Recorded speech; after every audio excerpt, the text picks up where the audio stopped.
What's up, everybody? What's up, guys? It is Saturday night, and as such, it is time for Have a Conversation After Dark. Yes, it is. Welcome to our Saturday night show. Welcome to our Saturday night show. If you are new to us, this is Denali. I'm Oliver. I'm Denise. And we're passionate about seeing relationships thrive, authors, speakers, and coaches in the relationship building space. And this show is a show merely to spark conversation. Merely. If you're familiar with us, you know that we do another show on Thursdays called Inside the Relationship. Okay. That show, you're definitely going to get some advice. You're going to get our take on things from our coaching perspective.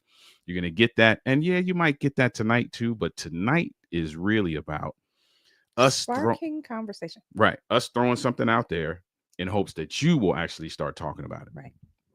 Now, we believe, and we say this at the beginning and at the end of every show, conversation is a catalyst for growth. Conversation is a catalyst for learning. And conversation is a catalyst for bonding. So if you want to learn about your spouse, have a conversation. If you want to grow with your spouse, have a conversation. If you want to bond with your spouse, have a conversation. All right. So listen, on the bottom of the screen, you see our only ask, and that is that you tap the share button. Let me do that too. And share it with somebody. Now, tonight in particular, when you share it with somebody, I would love for you to tag your favorite pastor. Just for tonight in particular, because among the topics, the main one is going to be talking about sex and church. Should there be a sex class in church? Should you be learning about sex in church? Should the church be talking about sex? Why isn't the church talking about sex? All of those questions we're going to kind of ponder. And we want to hear your 2 cents about this. And we'd love to hear a pastor's 2 cents about this as well. So if you're watching now or if you're watching the replay, tap the share button and tag your favorite pastor as well. All right. So listen, we're going to jump in to the conversation tonight. Well, hold on. Before we get to that, I got a question, and this wasn't in the description, but it's in the same vein of what we're talking about. Is there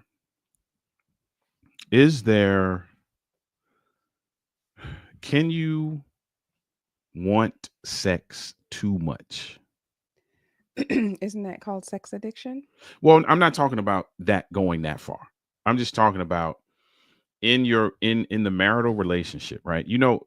So for those of you, to give some context, every couple that works with us takes an assessment at the beginning of our time together, right?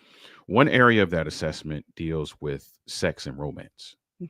And one part of that assessment asks the question about frequency. How often do you desire sex, or how often would you like sex to take place? Something along those lines, right? Is there a too much? And I'm not talking about sex addiction. I'm just talking about, is there a too much, right? Because we often talk about the side of the spectrum where there's too little. So we often talk about what a sexless marriage is, and you have some people who say once a week is a sexless marriage. Right. You have all these theories around what's not enough. Yeah. I don't necessarily ever hear conversations around whether there is or what's too much. I can't not when you say too much, I can't not think about sex addiction. So if you're not talking about that, then I guess no. Okay. And if you're not talking about sex addiction. So let me make it maybe more personal for even those who might be watching. You know how often, can I put you on the spot? It's not a bad thing, but can I put you on the spot for a second? Sure. So a couple of days ago, you were getting up from the couch in the living room, right? Okay. The house was very quiet. It wasn't empty, but it was very quiet. You're getting up from the couch, and I was walking towards you as you were getting up from the couch. Okay. And don't remember this. And you started fixing your shirt, but it looked like you were lifting. It looked for a split second like you were taking your shirt off. So I kind of stopped in my tracks, like, hey, what's about to happen? And your response to me was, and I think you were joking, but your response to me was something like, does it always have to be that, or something to that effect, right? So for people who feel like, man, you always want it, you know, every time, that kind of thing, like, is there a too much? But if let's say, for example, that me saying that, which I don't even remember this whole thing happening, but me saying, why does it always have to be that? For someone like me to say something like that doesn't mean that you want it too much. Yeah, I know for us it doesn't mean that, but I was using that as an example. I'm just saying, anybody in general, if that were to happen to anyone in general, anybody, just because a person, let's say, says, does it always have to mean that? Does your response, does it always have to mean that? It doesn't necessarily mean that the person that thought what you thought wants it too much. Okay. It could be people that said what I said. It could be on them. Do you know what I mean? Yeah. Does that make sense? That makes sense. So I'm going to ask, December. I know we said last week we were supposed to be having a sex therapist, and I got my dates mixed up. Yeah. We actually didn't do a show last week, and this week is Thanksgiving. However, she will be with us the following Thursday, which is December 4th, 5th, something like that. I'm gonna ask her that. Yeah, I don't think that. I mean, maybe it's relative to. No, I just don't think so. Okay. I don't think that it can be too much outside of sexual addiction. Okay. I'm just throwing up tonight's topic just for those of you who are jumping in and out. This is really where we're going tonight. We're talking about, can you have a sex class in church? Should sex be talked about in church? Why isn't sex talked about in church? Listen, if you're watching right now, or if you're watching the replay, tag someone, and preferably tag your favorite pastor, because I would love to hear some pastors jump in here in the comments and talk about hear their thoughts on why this is not ever talked about. Because I'm gonna tell you right now, I grew up in church. Yeah. And I am 53 years old. And I have never heard a sermon on sex. Right. I have never been in a, unless we're talking about intimacy and sex in the marriage class. that we are part of. Yeah. I don't hear that conversation. But here's the thing. I don't know how feasible it would be for a pastor to actually do a sermon. This y'all? Maybe not. Yes, this is not a recording. Hey, not Camilla, this is really us live and in person. It's not a recording. It's not a rebroadcast. It's not a rebroadcast. Gamal is in the house. Gamal is a pastor. Yeah. I'm glad that Gamal is here. I don't know how feasible it would be for a pastor to get up in the pulpit and talk about sex, because here's why. Because, I guess they could make arrangements. You can have children's church. Yeah, that's what I was gonna say. There's children. There are single people. But see, and I think that, so of course I know that we what's are up? Okay what's up, with Camille? that. What's up? I know that we're okay with that, right. But there are some people who aren't. Yeah, and I mean, obviously, you have to just take all of those things into consideration, and you gotta move according to what it is, right? We're not gonna maybe bring out diagrams and of course not that kind of thing based on what the audience is, but there ain't no conversation. Now here's my argument. Right, my argument is this, right? I grew up in church. I have never been in a scenario and I think this should start from youth. Okay, how? You mean, how should the conversation start? Yeah, like what? Yes. I think we should be talking about with the youth, because they're exploring their sexuality. And like me, if I'm gonna put myself on blast, I was not getting any of this from church. Right. I was getting all of it from the world, these or outside. Dudes, right? Yeah.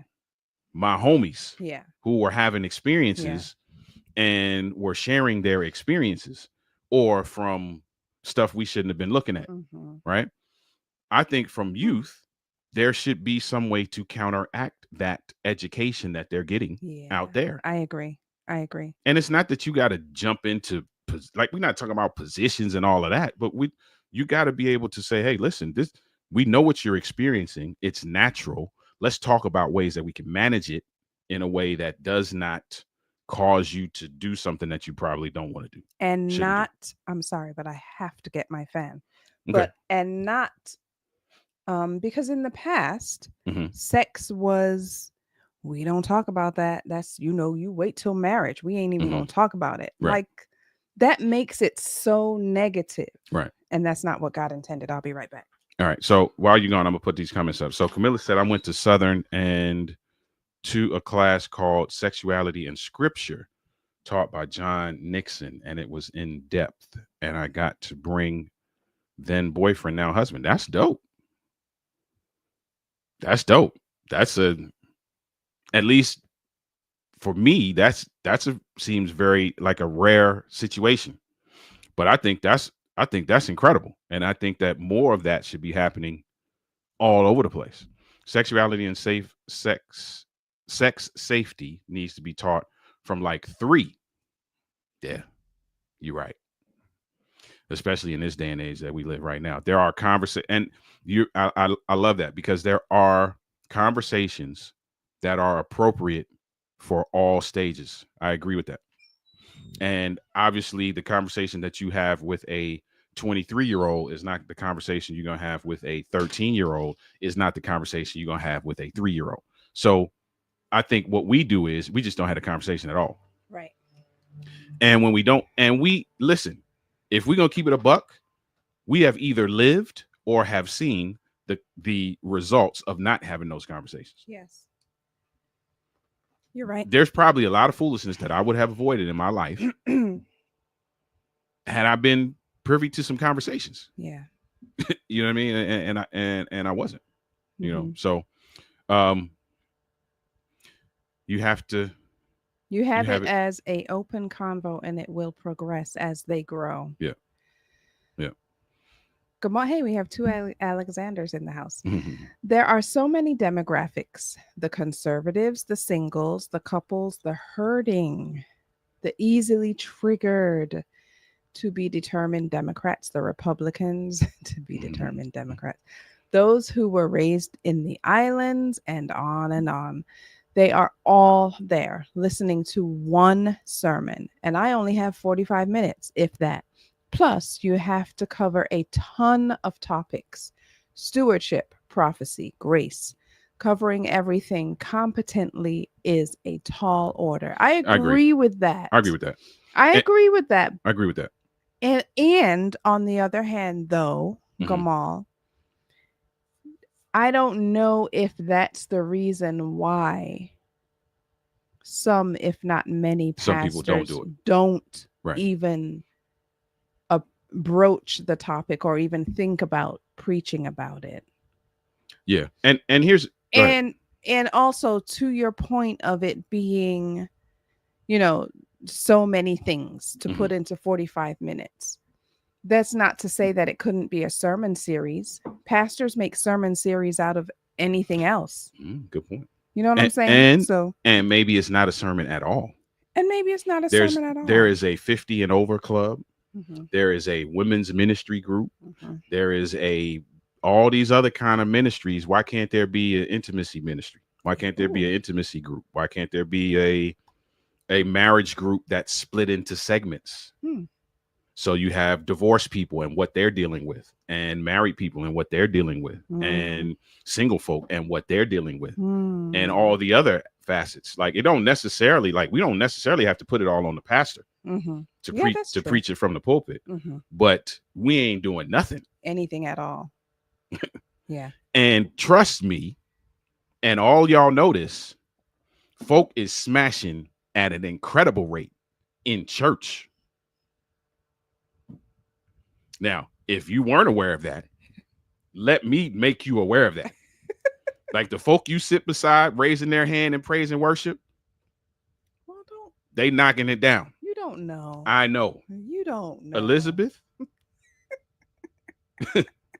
I know. I'm trying to tell you. I've had enough conversations with enough people to confidently say that the people that's crying and all that. Okay, but you don't know that it's right. You know, not everyone. Okay. All right. You think what you want to think. I'm trying to tell you, if it's happening, we might as well talk about it. I agree with that. And might I even argue that if we talked about it, it might not happen as much. Because here's what we don't talk about. If we do talk about it, it's always one-dimensional. Don't do it. Don't do it. Yeah. We don't talk about the psychological effects. We don't talk about the emotional effects. We don't talk about the things that linger that may become trauma down the line. Yeah. We don't talk about the ties that are formed that could be detrimental to your future success in relationships. We don't talk about none of that. Right. And if people could talk about that and understand that, they may think twice. We don't talk about none of it. Yeah. Let me go back, catch up. Gamal said, I promise you, most of us don't know where to start, much less how to do it effectively. Yeah. I got a suggestion for that too in just a second. People move like people that are saved don't have sex, so they avoid the topic all the time. Sure do. But here's what's crazy about that, Camilla. We avoid the topic, but then we have to deal with the results. Yeah. Like you have to openly sometimes deal with the results of something you didn't talk about before. Because you were saying that people ain't having it. But then now you know. And often it is the, well, we told you you're not supposed to be having sex, but yeah, that's all you said. Right? So Gamal says, personally, I consider myself to be a competent preacher. Agreed. I'm hesitant to tackle that topic, to be honest. I don't have the expertise. Yeah. Okay. And to speak to that, Gamal, too, that's, again, I don't necessarily believe that this should all be on the pastor. And I think sometimes, like Gamal, I appreciate your honesty with that. There are going to be situations like this, right, where the pastor either does, for one reason or another, doesn't necessarily want to go there, right? And that's fine. Yeah. Now we got to look at, okay, who do we put in place, right? There are sex therapists in your churches. There, and I'm not saying this to you, Gamal, but I'm saying just in general. People. There are sex therapists in churches. There are psychologists in churches. There are LMFTs in churches. There are social work people in church. I mean, there are all of these other people that we can now employ them to now run ministries that speak to people on a holistic level, and not just sex. I'm talking about everything. Like that should be happening for mental health. That should be happening for empty nesters. That should be happening for, like, all facets of the congregation should be covered in some way. Be covered. Divorced people. Everything. I agree. In some way, shape, or form should be covered. I agree. Because if we're talking about strengthening the church community, and we understand that the church community is only as strong as its weakest member. Yes. And the weakest member may be dealing with sex issues, or the weakest member may be dealing with mental health issues, or the weakest member may be dealing with trauma, or the list goes on and on and on and on. Why can't we put stuff in place for all of those things? Yeah, 100% agree. Including the sex thing. Now, you need to start a church. Oh, Lord have mercy. I'm like, I am nowhere near as competent as Gamal. This is true. I would be floundering unless I had people around me. No, you wouldn't be floundering. Camilla said, that's fair. That's fair, Gamal. I think the culture around sex has to shift in order for things like a sexuality ministry to be funded and supported. Agreed. And I think what it will take, and this is just me talking out, we're talking out loud. What I think it will take is that one church that goes out on a limb and just starts doing it. I wonder, yes, I agree with that. I wonder if, to Gamal's point, where he says that he doesn't feel competent, I think is the word he used. I'm trying to see. He said he's not, hold on, let me go back. I consider myself don't have the expertise. Yeah, the expertise. To that point, I wonder if it would be a good idea for pastors to take a class or something from, say, a group of therapists, a panel of therapists, a panel of sex therapists, and not just sex therapists, but a panel of like LMFTs and a panel of, social workers and a panel of sex therapists. I wonder if pastors could take a class, like if something could be designed for pastors, structured, a curriculum of sorts. It's possible. You know what I'm saying? It's possible. And I mean, and maybe it's not necessarily for them to develop the expertise as much as it is for them to put people around them that already have the expertise. True. And yes, there will be some connection there in terms of, hey, keep me up to speed and, that kind of thing. But like, for example, shout out to Corey Johnson in Philadelphia. Corey Johnson, we were part of a panel that they did. It wasn't about sex, right?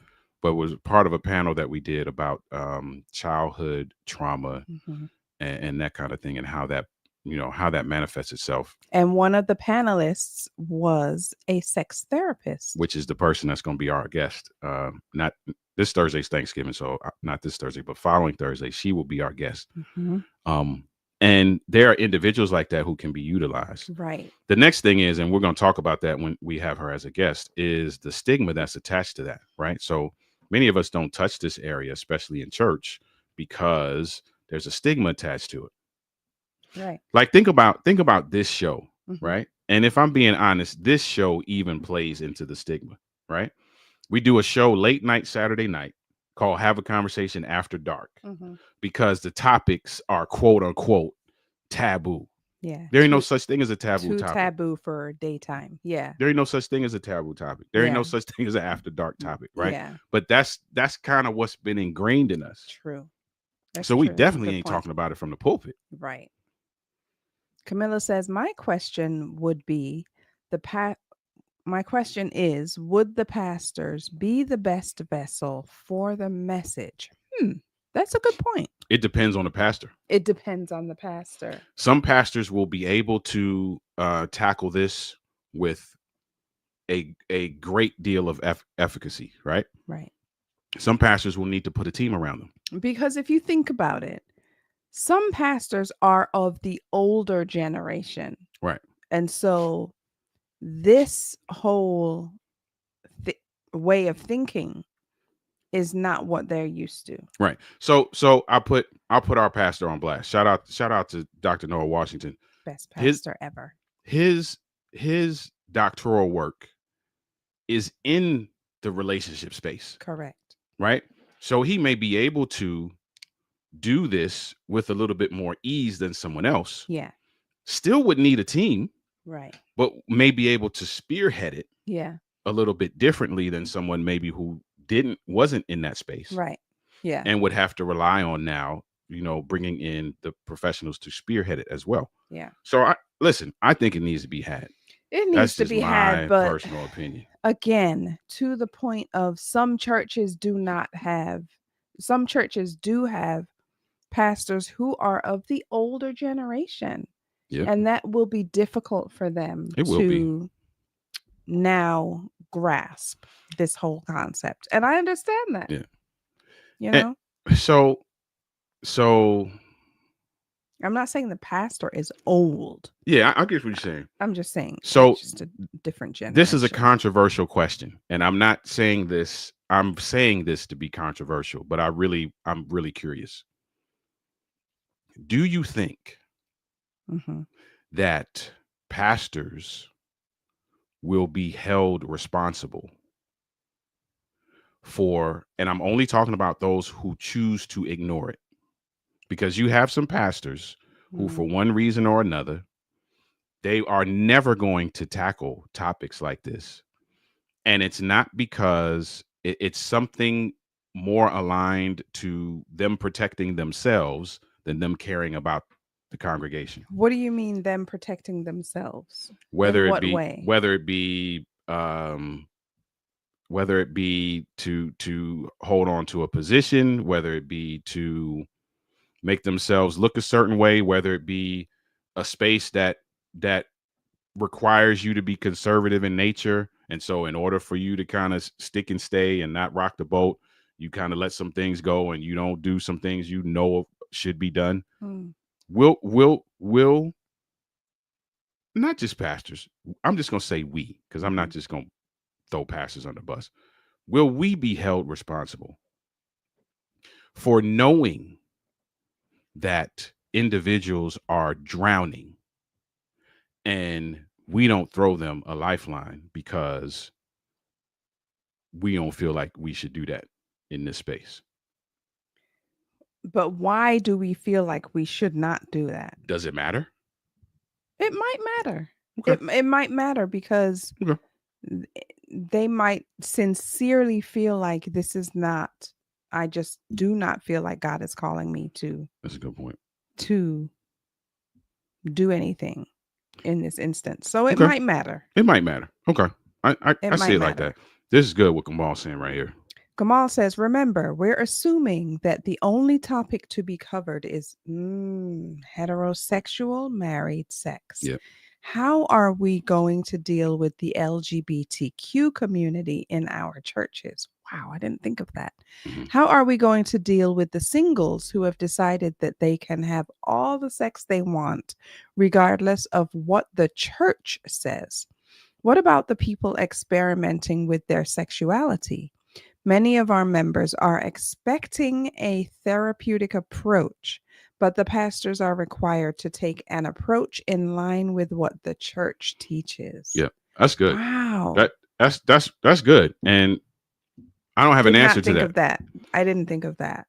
I don't have an answer to that, but that's a good question. And I think Gamal, the mere fact that all of those facets exist warrants a conversation. And when I say warrants a conversation, I mean warrants a conversation with the folk who write your checks, not just you. You know what I mean? Not just on the pastoral level, but I'm talking about the folk who, and it depends obviously on the system that you're in. The system that we're in has some level of hierarchy, whereas there's some churches where the pastor is the top of the food chain. Correct, right. But I do think it warrants a conversation because I believe, and here's where it really gets controversial, I believe that all of those topics should be addressed in church. Mm-hmm. Yeah. Now here's the thing. I think what we're afraid of, and I can't speak for anybody else. I'm just speaking for me. I think what we're afraid of is that if we begin to unpack these topics, we will inadvertently give people the green light. Right. Yeah, we do not want to be the ones that people say, well, Oliver and Denise said XYZ. Right. So like the LGBTQ piece, for example, if we really flush this out, and at some point, I'm telling you, I'm gonna figure out how to get this woman as a guest. There's somebody I used to work with who is a pastor and is part of the LGBTQ. I can never say that real fast. Community. And I really want to have a conversation with her. And it ain't about any judgment at all. I want to pick her brain about this topic because I feel like we can talk about this without feeling like we are compromising our personal beliefs. Okay. I believe we should talk about this because if we don't, sometimes we feel like we're going to give the green light if we talk about it, when in actuality, we're giving the green light when we don't.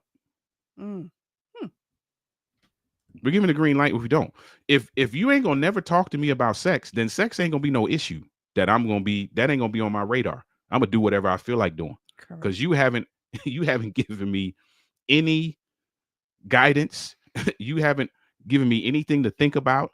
You haven't given me the psychological perspective. You haven't given me the things that maybe I should consider before I jump in everybody's bed. Yeah. So if you ain't talking about it, then it ain't important. I'm going to do me. Let's go to the next topic. I mean, the next comment. That's it. That's it. Yeah. Gamal says, if you get pastors talking about sex, they might not say what everyone wants to hear. Then they'll be accused of being insensitive and unprofessional. They'll be told to stay in their lane. I agree with that. I guess there's a lot of facets to this. Because that's the other side of the coin, right? Is the individuals who are like, you ain't supposed to be talking about this. I mean, I appreciate Gamal's reasoning as to why he doesn't approach this from the pulpit. But I do think, though, that is not everybody's reasoning. I agree with that. I agree with that. I think that there are some pastors who think we shouldn't be talking about sex, period. End of story. That's it. That hasn't put this much thought into why. Right. This is not their why. This is Gamal's why. Yeah. And let me shout out Gamal. Just first of all, I appreciate you engaging in this conversation because I know I said tag a pastor, but in the back of my mind, when I was saying tag a pastor, I was like, there's not a lot of pastors who feel like they might even be at liberty to give their opinion on this. Correct. Because, let's just keep it a buck. We ain't really trying to mess up the bag. And I'm not judging. Everybody got to eat. Yeah. Everybody got bills to pay. Yeah. And God forbid you say something on this late night show with us and somebody see it and be like, hey, we ain't really trying to rock with you no more. Right. So I get that. And so I appreciate you, Gamal, for even being willing to engage in this conversation. Yeah. At all valid reasons too.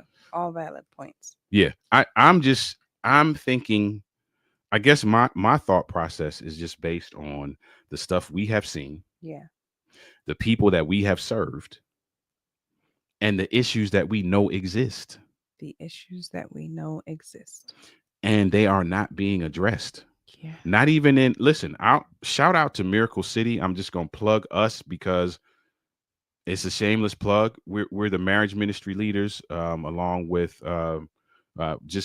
Tanisha Pride and Jamal Pride just came on alongside us. We tackle a lot of stuff. Mm-hmm. But it only happens once a month for 2 hours. Yeah. And you can't dig in that much in 2 hours. Yeah. Now, we're not going to shy away from anything. Yeah. But it ain't enough. Yeah. It ain't nowhere near, and it's good. But it's not enough. But it ain't enough. Yeah. It ain't enough. Now, shameless plug as well. If you're in the DMV area, every second Saturday, come hang out with us. You know, if you want to be in a place where marriage enrichment is, there is some level of intention, at least on that Sabbath. Come through. Well, holler at us. Yeah, it's changing. On every Sabbath, there's a level of intention. There is level of intention. It's growing. There's room for growth, and we have an administration who is behind that growth. Phenomenal. So come through, hang out with us. Those of you who are, who may be familiar with where we're at. Listen, I don't have much else to say. I just want to see what people would say if I'm so glad that Gamal is here because he just put a different spin on it that I would not have thought of. And that's why I wanted to tag pastors. Appreciate that Gamal as a pastor is here giving his viewpoint as a pastor. I really appreciate that. Because they have a vantage point that we don't have. Correct. Right? Which is why I wanted to see if pastors would come in and say anything, because they do have a vantage point that we don't have. I can only speak from my own experience and what I feel like I could have benefited from. Our own experience and now our experience as the clients that we serve. With what we see, right? Yeah. Because, and you can attest to this, I will often ask couples, especially faith-based couples, did they have any level of counseling ahead of time? Did their church engage in this type of conversations? Was there anything that you got in these certain areas? And I wouldn't just say holistically. We'd always talk about sex, money, all those kinds of things. Quite often, these are the two answers we get almost always.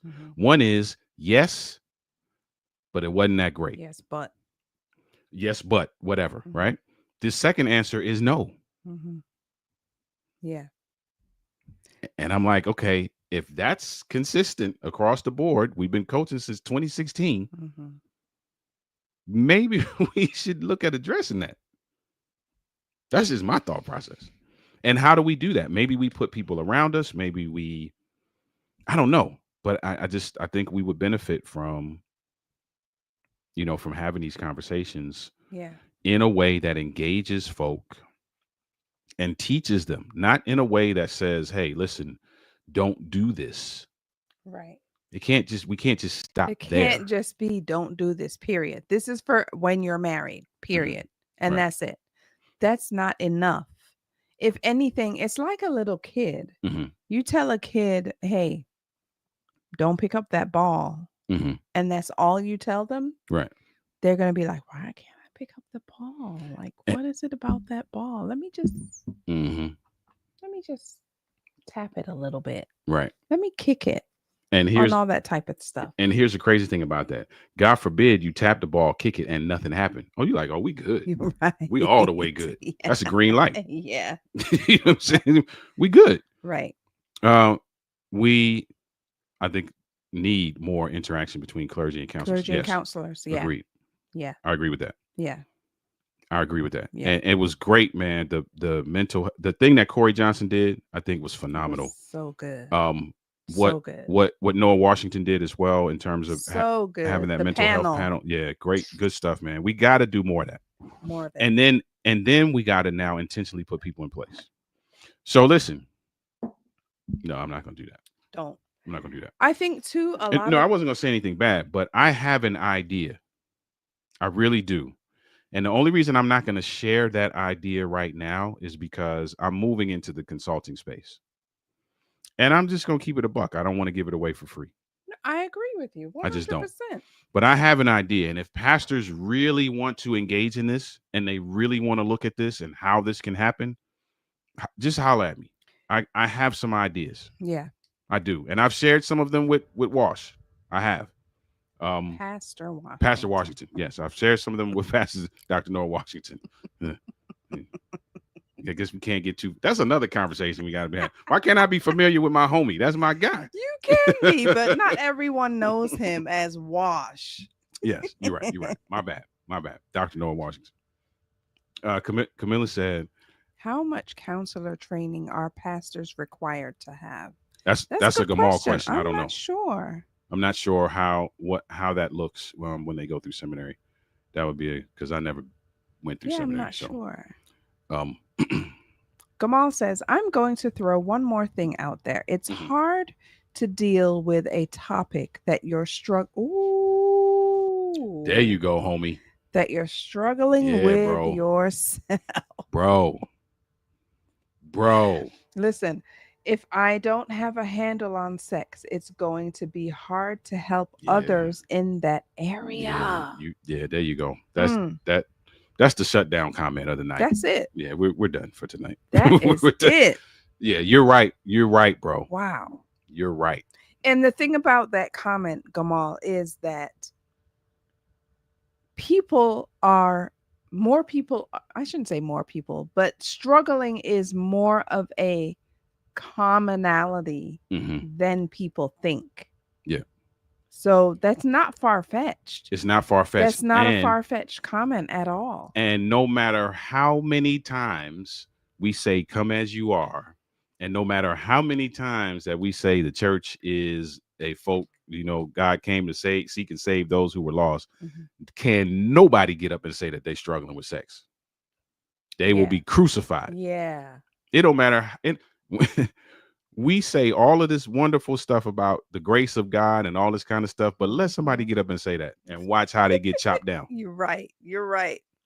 So Gamal answers Camilla's question and he says, Camilla, we are required to take a class. However, it's coupled with other classes as well. There's a lot to cover. So there's your answer, Camilla. Yeah, good stuff. Shout out to Evangelist Javit is in the building. Thank you for being here. Good evening to you as well. Thank you for being here. Yeah. So listen, that's that last comment by Gamal, that's you. That just wrapped it up. Yeah, you right on that, bro. Now the question I have with that, Gamal, is if right, would it still hinder someone who's struggling? Would it still be beneficial to put a team in place? So maybe say I'm the pastor, I'm struggling. I know, man, I can't even talk about this because I'm out here smashing all these chicks myself, right? Cheating on my wife or whatever I'm doing, right? Not the pastor. Not the pastor. And I know that, right? Can I still now put a team around me so that I don't have to address it? Well, here's so that I don't ever have to be anywhere near the spearheading of this. So I grab Tanique and I grab this person and that person. And I'm like, hey, this is your thing. We'll have some meetings and I'll guide you from the office and then you go do your thing. I have a problem with that only because does that mean that you're handing it off to someone else so that you can continue doing what you're doing. Well, I mean, we don't know that. We don't know that. That could be the case, or it could be what Gamal was saying. Like, I ain't gonna be the dude to get up front because I know I need whatever we try to put together. Yeah. So it could be either one, right? You know what I'm saying? But I'm just thinking from me now. I'm not saying pastors should do this, but I'm just thinking me. If I'm struggling in that area and I know this needs to be addressed, then I'm gonna be hands off. Yes. I'm gonna put a team together and I'll be like, hey, listen, we're gonna meet this day every week. Yeah. I'm gonna be in the background, y'all gonna be in the foreground. But this is necessary. Now, I'm not gonna I may have to figure out a way to finagle why I'm doing that. Because I'm not going to tell my team. You're not going to tell people, I need this as right. much I'm not as going to tell my team, else. hey, listen, I'm smashing. I'm getting down like everybody else. I'm not going to tell them that, but I'd have to figure out how to do that. Mercy. I mean, yeah, I guess you're right. Yeah, I guess you're right. What's up, Donna? Hey, Donna. Donna says, good evening. When do you all go live? We go live most Saturday nights at 10 p.m. And we also go live for our other show most Thursday evenings at 7 p.m. So Eastern Standard Time. So just kind of put in your calendar 7 p.m. on Thursdays, 10 p.m. on Saturdays. And unless it's a holiday or, we got a speaking engagement or something like that, we're typically going to be around. Gamal says transparency and vulnerability would be ideal. Put the team together so both pastor and people can embark on the healing journey. However, that's not practical. It's not practical. I agree. I agree with that. 100%. I agree. Yeah. What it's going to take, I'm going to tell you what it's going to take. And it's going to be hard because whoever does this is really going to have to put themselves out there. It's going to take that one pastor, that one church that literally peels all the layers back and is completely exposed. And it may be at the expense of their backing. It may be at the expense of a lot of different things, but it's going to be that church where everybody rallies around and says, listen, here's what needs to be addressed. Here are the programs we need to put in place. Here are the people we need to recruit. Here are the goals that we need to establish and work towards. And just because that's what happens. It's always somebody who goes out on a limb and does something that nobody else would do, takes the brunt of the foolishness. Gamal. Right? And then we'll see everybody do it as somebody. Yes. And the person who don't need no salary. I agree with that. I agree with that. I agree with that. 100%. It is true. It is true. 100%. I agree with that. Here's what I'm thinking. Maybe churches need for the marriage ministry. Okay, let's just say Miracle, for example. Maybe churches need to come up with, how we come up with a theme every year for marriage ministry? Maybe churches come up with an intimacy theme. For the whole year, we're just going to be hitting on intimacy. And some Sabbaths, you might even get something preached or talked about, or a panel or something like that. That is going to be the service for this Sabbath. It's not going to be your typical sermon where the pastor preaches. Maybe the pastor says something on this Sabbath. Maybe it's a panel, but maybe that's how it starts. Yeah, maybe we figure out a way to walk into it. I do have some ideas. I promise you I do. But I know this sounds bad. I'm not trying to gatekeep. I'm really not. But I mean, as a consultant, I got to eat too. I got to eat too. You should. I do have some ideas. And we'll see how they play out, because there's some things that we want to do at Miracle as well. So maybe Miracle will become the test case for some of that. Yeah. There was something else I was going to say too. I can't remember. I threw you off. Sorry. No, that's cool.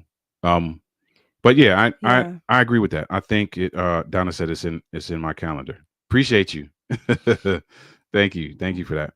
Yeah, maybe we ease into it. Maybe there's ways that you ease into it. I know with Miracle, again, that once a month thing is not enough. It's not But enough. in was it 2019? 2019, our theme for the entire year was intimacy. Yeah. And we went through the book. We went through the book Intimacy Ignited, which is a really good book, by the way. It wasn't enough. I was gonna say, even though that was great, and then we had a whole theme for the year or most of the year, if not the whole year, it still was not enough. Yeah, it wasn't enough. I'm not saying the year wasn't enough, but I think that the way that we hit it, no pun intended, was not enough. It wasn't. You know, I'm just laughing because my mind went there before you said that. That's see, we all have problems that we need to overcome. I went straight there when you said that. Like, that's wild. That is wild business right there. Donna said, "I love you guys. We love you too. Thank Donna. you for being a part of this. Thank you for your support and always being around to hang out with us. We appreciate you. But yeah, I think these conversations need to happen. I've had enough conversations with single guys who are church guys to know that that this is necessary. Yeah. And believe it or not, there are people who actually want it to happen. Now, I can't speak for the entire world. I can only speak based on the conversations that I have. Yeah. I have conversations with single guys, and I have conversations with married guys who are struggling. Wow. And they want it. They want some guidance.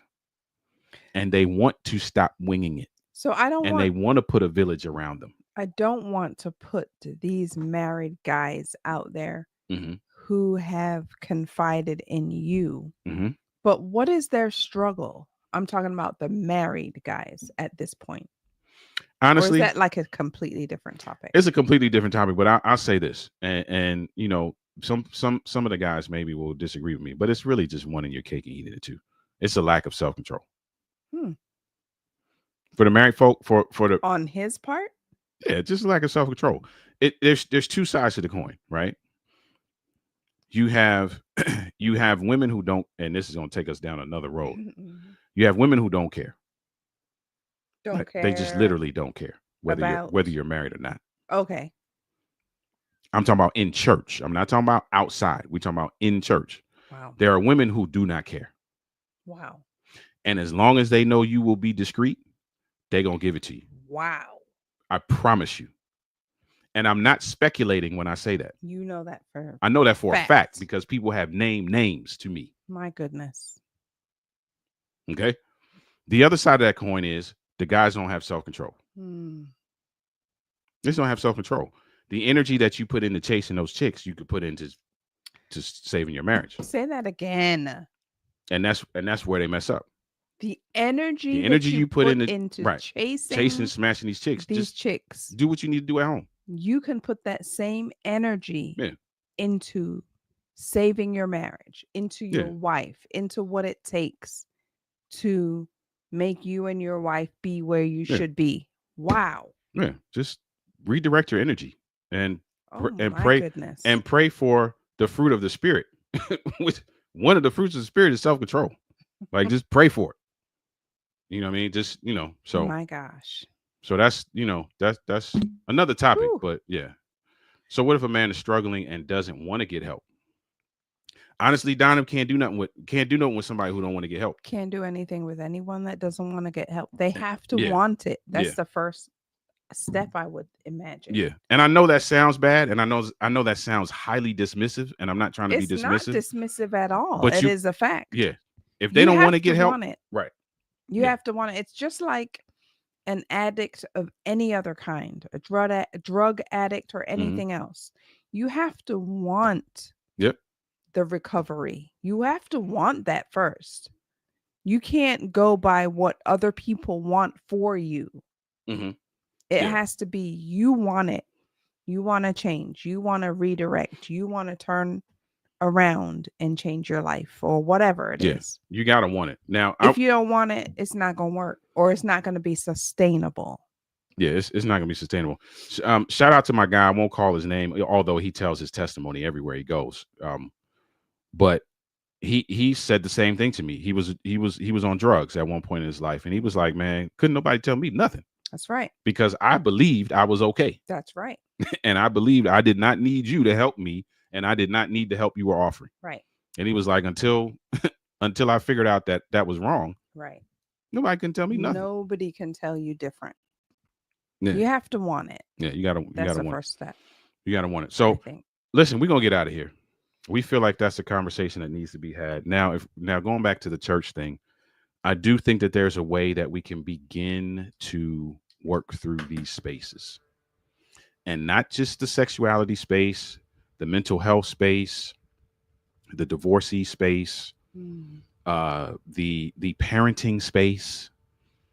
There's so many spaces that really, if we started to ease into addressing, supporting these spaces, we would see a level of growth in our congregations that would be unprecedented.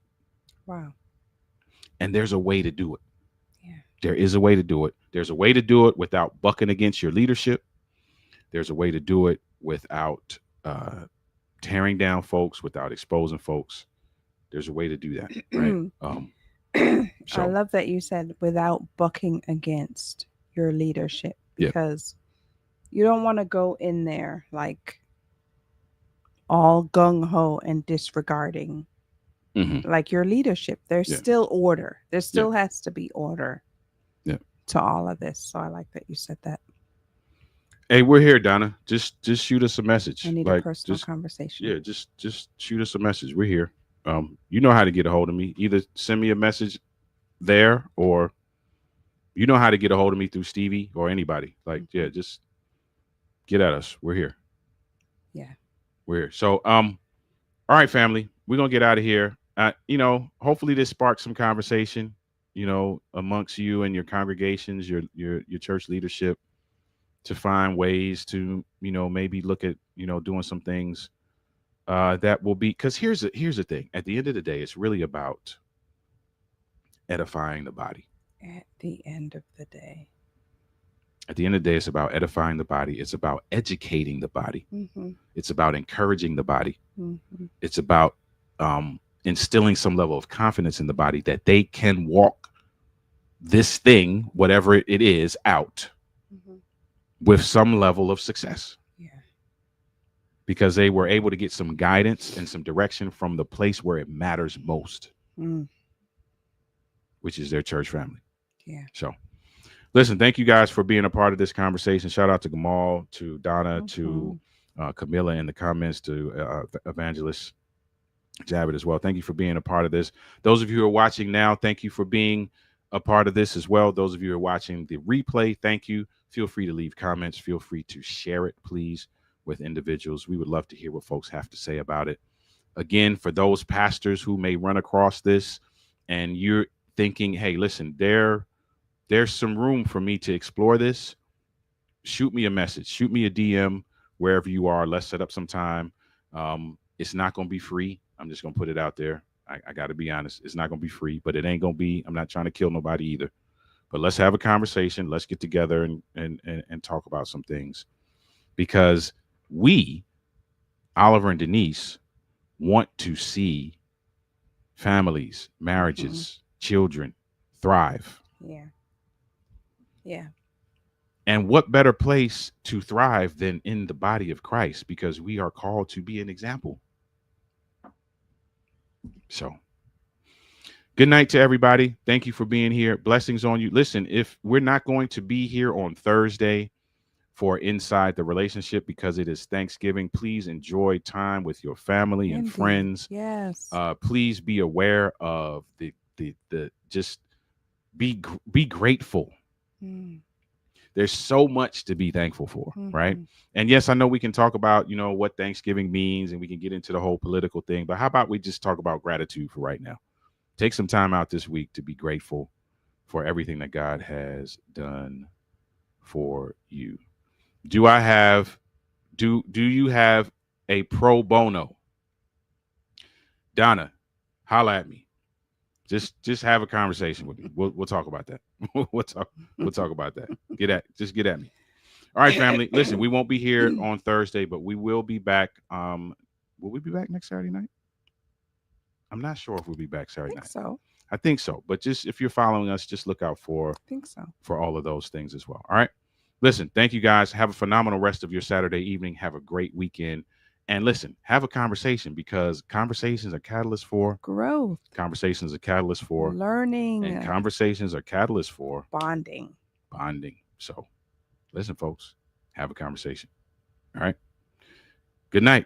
Good night, everyone. Have a great week. Happy Thanksgiving to everyone.